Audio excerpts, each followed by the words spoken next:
So, Ian, we come not just to the present day, but to this place.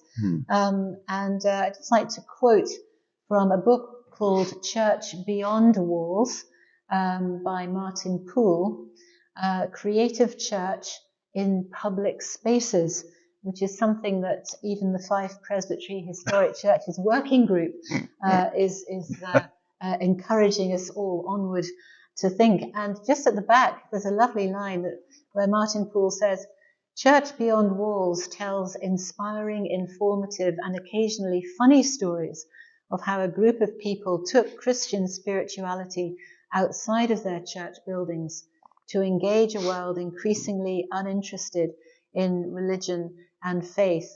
And I'd just like to say that this wasn't with the intention of mass conversion. It was much more subtle than that as I read the book.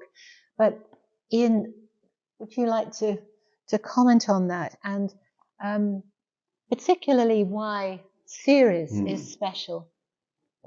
Yes, Jane. I feel increasingly that what's going to be happening outside church buildings and church walls is probably much of the future of the church, and pilgrimage is one of those things that particularly a lot of young people who don't want to sit in churches listening to people like me going on and on. I'm sure they would listen to you, but they don't want to listen to old men like me. And I sense that many of them are very happy to walk their faith and talk their faith and their doubts, and they're intimidated by a church building and all that this represents. Now, that's not to say that I think churches buildings speak hugely importantly to spiritual things, the sermons in stones. And I think what you're doing here and your plans are this wonderful blend of using the building and taking it and making it something which, as you say, at the moment is perhaps still a dream, but has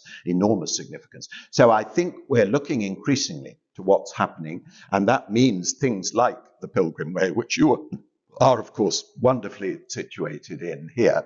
As you well know, the Pilgrim Way comes through on its sort of final stretch, most beautiful stretch, really, from Kennoway to Ceres, and then Ceres to St Andrews. I hope I brought some leaflets today, and I feel they may have run out. I'm sorry, but sorry, everyone hasn't got one. But many of you will know the route, but that leaflet has a map. And so Ceres is absolutely, it's not the middle of the Pilgrim Way. That's really Markinch, which is another church which is doing very creative things, and many of you will know about it. And we had a wonderful meeting in Markinch a few months ago. But Ceres is bang in the middle of the final stretch between Markinch, in a sense, or Kennoway and St Andrews. It's very well visited, as you well know. There are going to be more and more, we hope, pilgrims coming. It has, as you well know more than me, enormous historic significance, Ceres, in all sorts of ways, and this building has enormous significance. And I think the dream that you have, and I really hope and pray and believe that you're going to realize it, of making this into a pilgrim church, is very, very exciting, because I think it's going to be the future for a number of churches, and I think in many ways you're going to be pioneering it. And I spend a lot of my time when I'm going around talking about pilgrimage, talking about what's the plans you've got and what Ceres is doing, and people are very excited to hear about it. And I think it could become a very significant model, because here you are with a wonderfully sited church bang on this Pilgrim Way, a very beautiful stretch of the Pilgrim Way. We were talking, I think I was talking to Anne and David about, we're aware of groups coming, churches from Edinburgh coming to do this stretch of the pilgrimage. I was involved with one from Mayfield Church in Edinburgh, where they came by bus to Ceres, and about 30 of them, and we did the walk from here to St Andrews, and then had a fish supper in Holy Trinity Church after a communion service. So I think there's lots of interest in people coming here, and you've got a huge opportunity. And I know the hope is that you will actually be able to provide accommodation, which would be a wonderful, because we are short of accommodation along the Fife pilgrim way. It's not well served, and if you go to the pilgrim routes on the continent, there are the hostels and the refugios, and I think this is a tremendously exciting. Again, some of you will be familiar with the concept of champing, which is camping in churches, which is taking off in England now quite a bit. There are a number of English parish churches, and I think there's one Scottish one in the borders. So there's, and we're having all sorts of resonances here, aren't we? Because we're having the old idea of hospitality.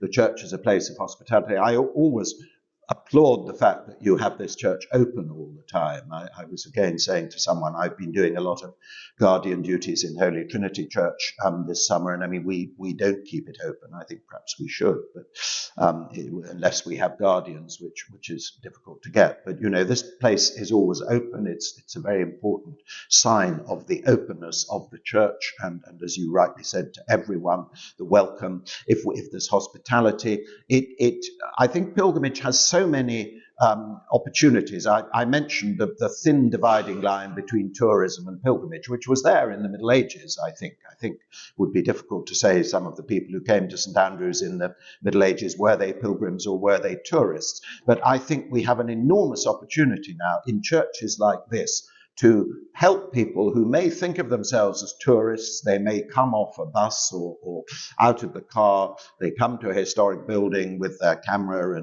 and they come in and something catches them, maybe a little prayer card or one of the many things you've got here, and you've got wonderful aids to worship in this church. And I think in that moment, or while they're in the building, they may move from being tourists to pilgrims, which is very significant. So this seems to me to be really a huge opportunity that we have at the moment. We're very preoccupied with declining churches and falling congregations and closing buildings. But there is a huge spiritual hunger. There is a huge number of people who I think are interested in exploring faith and exploring it through history, through pilgrimage, through, as you say, the environment and the earth, and so I think we can really catch this and kind of work with it. And so to me, it's a really exciting time, and I really applaud what you're doing, and I think Ceres could be in the van, as I say, of something very, very significant, not just in Fife, not just in Scotland, but, you know, much, much more broadly.